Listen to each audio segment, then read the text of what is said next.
jumping back from a forward fold to a chaturanga. So in class you'll hear things like step or float back, flow through your vinyasa.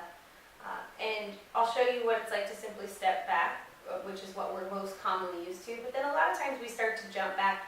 And I just want to make sure you're prepared and you have the proper form to jump back. So when you're in a forward fold at the top of your mat and your teacher says, inhale, halfway lift, exhale, plant your palms, make your way back and flow through a vinyasa. One of the simplest ways to do that is to step back and flow through your vinyasa. And then as we get more advanced in our yoga practice, we want to try floating back. So we inhale, halfway lift, we plant our palms, and then from here, on your exhale, you're going to float all the way back and land in Chaturanga Dandasana with bent arms. Okay? So commonly, some of the mistakes I see are people want to float back, so they plant their palms and they land back with locked arms and kind of like jarring their low backs. That can be really bad for the elbows, the wrists, the shoulders. So we don't want to do that. So ultimately, one day you're going to be able to get like a float and come back, right?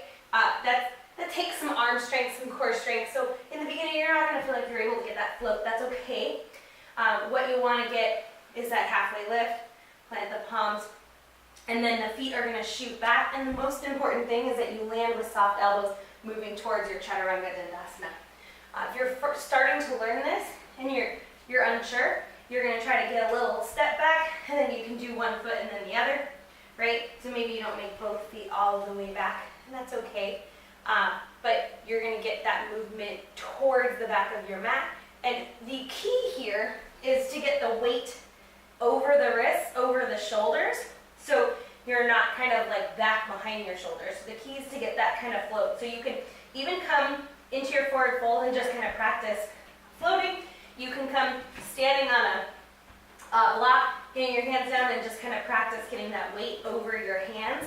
Those are just some simple things to just start to get those hips moving in that upward direction to be able to come back.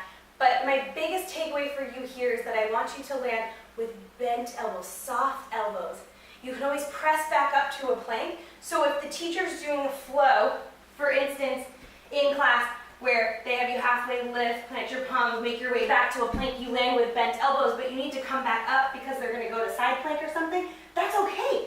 Bend those elbows, gently land, supporting your joints, press back up to the top of your push-up, to your top of your plank, and then open up into the next pose. So just always landing with those soft elbows moving towards Chaturanga Dandasana or the 90-degree bend.